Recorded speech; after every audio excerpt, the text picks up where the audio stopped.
Bharatiya Janata party इनके कनपट्टी के ऊपर बंदूक रख रही है, उनके सामने फाइल रख रही है कि देख बेटा तेरी ये फाइल है मेरे पास, उसमें आजा मेरे पास, नहीं तो तू गया अंदर। रियासत में राजनीति नहीं चल रही है, रियासत में गंदगी चल रही है। जितनी गंदगी आप राजनीति के अंदर तस्वर कर सकते हैं वो पूरी राजनीति के अंदर आज आपको महाराष्ट्र के अंदर देखने को मिल रही है। राजनीति के अंदर भी कुछ आदर्श, कुछ उसूल हुआ करते थे, कुछ एथिक्स होते थे, कुछ मॉरल्स होते थे, कुछ वैल्यूज़ होते थे। ये आज पूरी तरीके से ख़त्म होते हुए हमको नज़र आ रहे हैं। रात में कोई सोता है एक पार्टी के अंदर, सुबह उठता है तो हमको पता चलता है वो दूसरी पार्टी के अंदर चला गया है। तो ये खेल हमको देखने को मिल रहा है। और दुर्भाग्यवश ये है कि जिस भारतीय जनता पार्टी के भक्तों को ऐसा लगता था कि नरेंद्र मोदी जो है वो बहुत दूध के धुले हुए है और भ्रष्टाचार के खिलाफ अगर सबसे कोई बुलंद आवाज़ है तो वो नरेंद्र मोदी साहब है करके, जो एक हफ्ता पहले जिस एनसीपी के भ्रष्टाचार के बारे में अपने ही अंदाज के अंदर वो जब भाषण देते हैं, पूरे देश को, पूरी दुनिया को ये सुनाते हैं कि एनसीपी कितनी भ्रष्ट पार्टी है और कैसा उनका भ्रष्टाचार है, कितने का भ्रष्टाचार है, किस किस के अंदर भ्रष्टाचार है, ये पूरा भाषण में वो कहते हैं।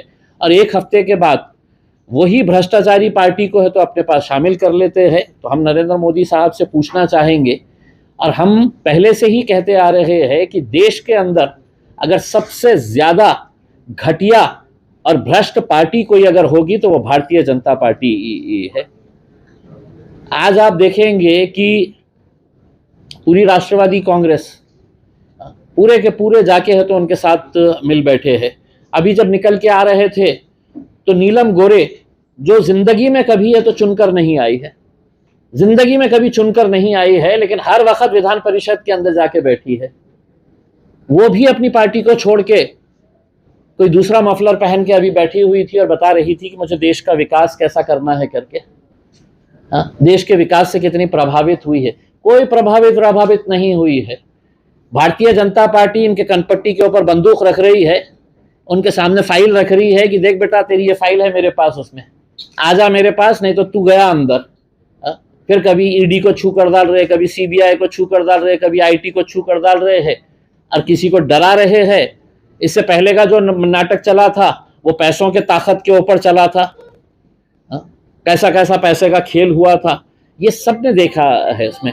तो मेरा यही कहना है कि एक ऐसी परिस्थिति के ऊपर लोगों को लेकर आ गए हैं कि वो ये सोचेंगे कि अब हम आखिर में देना तो किसको देना, विश्वास करना तो किसके ऊपर करना करके।